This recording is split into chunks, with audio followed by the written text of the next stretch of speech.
महाराष्ट्र के मालेगांव में 2008 के बम विस्फोट मामले में लगभग 17 वर्ष तक चले मुकदमे के दौरान न केवल जांच एजेंसियां बदलीं, बल्कि इस दौरान 5 अलग अलग न्यायाधीशों ने मामले पर सुनवाई की। शुरुआत में मामले की जांच महाराष्ट्र एटीएस ने की थी, जिसने अभिनव भारत समूह के सदस्य रहे दक्षिणपंथी चरमपंथियों पर दोष मढ़ा था। बाद में जांच एनआईए को सौंप दी गई, जिसने ठाकुर को क्लीन चिट दे दी थी। हालांकि अदालत ने प्रथम दृष्टया सबूतों का हवाला देते हुए उनके विरुद्ध मुकदमा चलाया।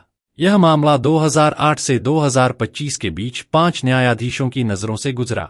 विस्फोट के पीड़ितों और आरोपितों दोनों ने न्यायाधीशों के बार बार बदले जाने को मुकदमे की धीमी गति और लंबी देरी का कारण बताया।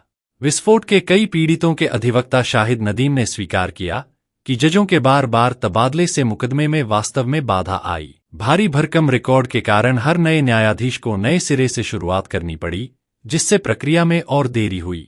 महाराष्ट्र के मालेगांव में 2008 के बम विस्फोट मामले की सुनवाई करने वाले पहले विशेष न्यायाधीश वाईडी शिंदे थे। उन्होंने प्रज्ञा सिंह ठाकुर, लेफ्टिनेंट कर्नल प्रसाद पुरोहित और अन्य आरोपितों की प्रारंभिक रिमांड को लेकर फैसले दिए थे।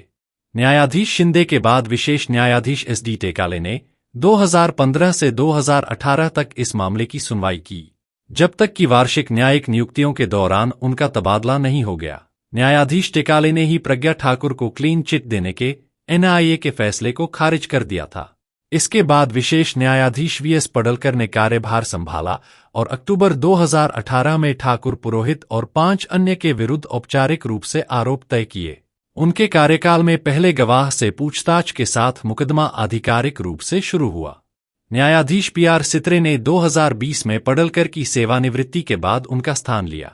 कोविड-19 महामारी के कारण मुकदमे में कुछ समय के लिए रुकावट आई, लेकिन न्यायाधीश सित्रे ने अपने 1 वर्ष से थोड़े अधिक समय के कार्यकाल में 100 गवाहों से पूछताछ की। जब 2022 में न्यायाधीश सित्रे का तबादला होना था, तो विस्फोट पीड़ितों ने बॉम्बे हाई कोर्ट के तत्कालीन मुख्य न्यायाधीश दीपांकर दत्ता को पत्र लिखकर तबादले पर रोक लगाने की मांग की थी।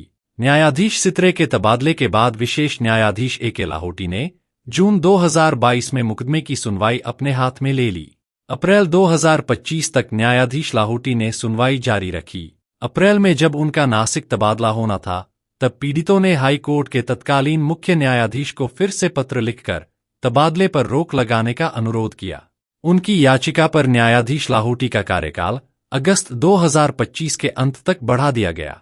महाराष्ट्र के मालेगांव में 2008 के बम विस्फोट मामले में उत्तर प्रदेश के मुख्यमंत्री योगी आदित्यनाथ ने कहा है कि इन सभी आरोपियों का निर्दोष सिद्ध होना सत्यमेव जयते की सजीव उद्घोषणा है।